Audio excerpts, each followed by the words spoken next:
சிவபெருமானின் 64 திருவிளையாடல்கள். அதில் இப்போ பார்க்க போகிறது மதுரை காண்டம் 18 படலங்கள், கூடற் காண்டம் 30 படலங்கள், திருவாலவாய் காண்டம் 16 படலங்கள். இந்த படத்தை நம்ம பார்க்க போகிறது சங்கப்பலகை தந்த படலம். சங்கப்பலகை தந்த படலம் இறைவனான சொக்கநாதர் சங்க புலவர்களுக்கு தமிழ் பாடல்களின் தரத்தினை அளவீடு செய்வதற்காக சங்கப்பலகை ஒன்றை தந்து அருளியதை குறிப்பிடுகிறது. சங்க புலவர்கள் யார்? இறைவனாரிடம் சங்க புலவர்கள் வைத்த வேண்டுகோள் இறைவனார் பாடல்களின் தரத்தினை அளவீடு செய்ய சங்கப்பலகை அளித்தது ஆகியவற்றை இப்படலம் எடுத்து கூறுகிறது. சங்கப்பலகை தந்த இப்படலம் திருவிளையாடல் புராணத்தின் 51வது படலமாக அமைந்துள்ளது. சங்க புலவர்கள்.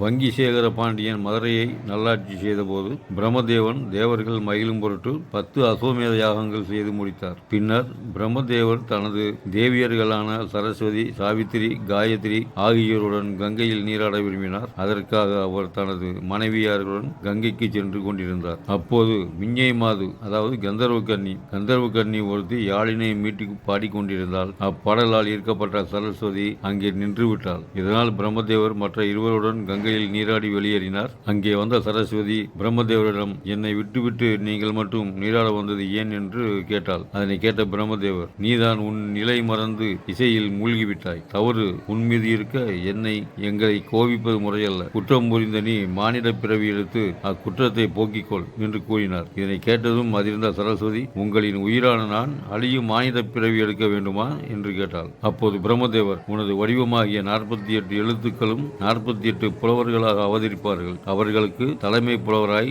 சொக்கநாதர் தோன்றி அவர்களுக்கு அறிவை தோற்றுவித்து அவர்களின் புலமையை காப்பார் என கூறினார். பிரம்மதேவரின் கூற்றுப்படி 48 எழுத்துக்களும் 48 புலவர்களாக அவதாரம் செய்தனர். சிவதொன்றில் சிறந்து விளங்கிய அவர்கள் பல நாடுகளுக்கும் சென்று புலமையில் வென்று மதுரையை நோக்கி வந்து கொண்டிருந்தனர். அப்போது சொக்கநாதர் தானும் புலவர் வடிவில் சென்று அவர்களின் எதிரே சென்று அவர்களை மதுரைக்கு அழைத்து வந்து திருக்கோவிலை அடைந்து மறைந்து அருளினார்.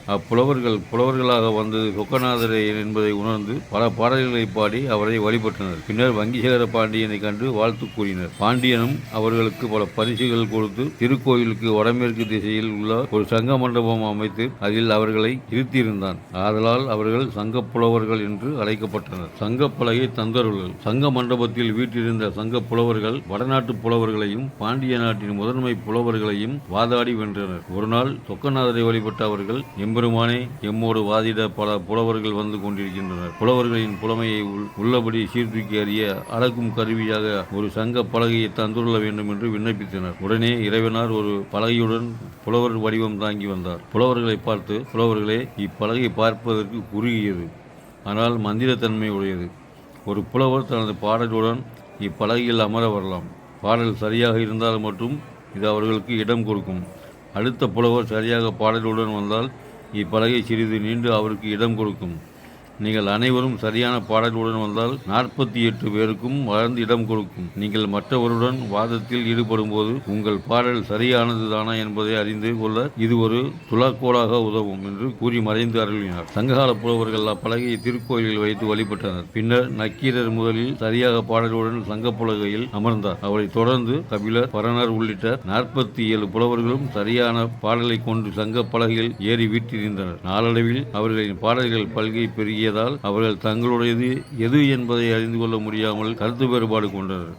அவர்களின் முன்னால் தோன்றிய சொக்கநாதர் அவர்களின் பாடல்களை ஆராய்ந்து பொருளினை கூறி அவரவர் பாடல்களை அவர்களுக்கு பிரித்து கொடுத்தார். பின்னர் அப்புலவர்களின் வேண்டுகோளுக்கு இணங்க அவர்களின் மத்தியில் நடுநாயகமாக மணிபோல் வீட்டிருந்தார். அப்போது வங்கிசேகர பாண்டியன் தன் மகனான வங்கிய சூடாமணிக்கு பட்டம் அளித்து சிவப்பேறு அடைந்தான். தங்கப்பலகை தந்த படலம் கூறும் கருத்து என்னன்னா, இறைவனார் எங்கும் நடுநிலைமை வகிப்பார் என்பதே இப்படலம் கூறும் கருத்தாகும். டியர் ஃப்ரெண்ட்ஸ், இந்த வீடியோ லைக் பண்ணுங்க, ஷேர் பண்ணுங்க, சப்ஸ்கிரைப் பண்ணுங்க.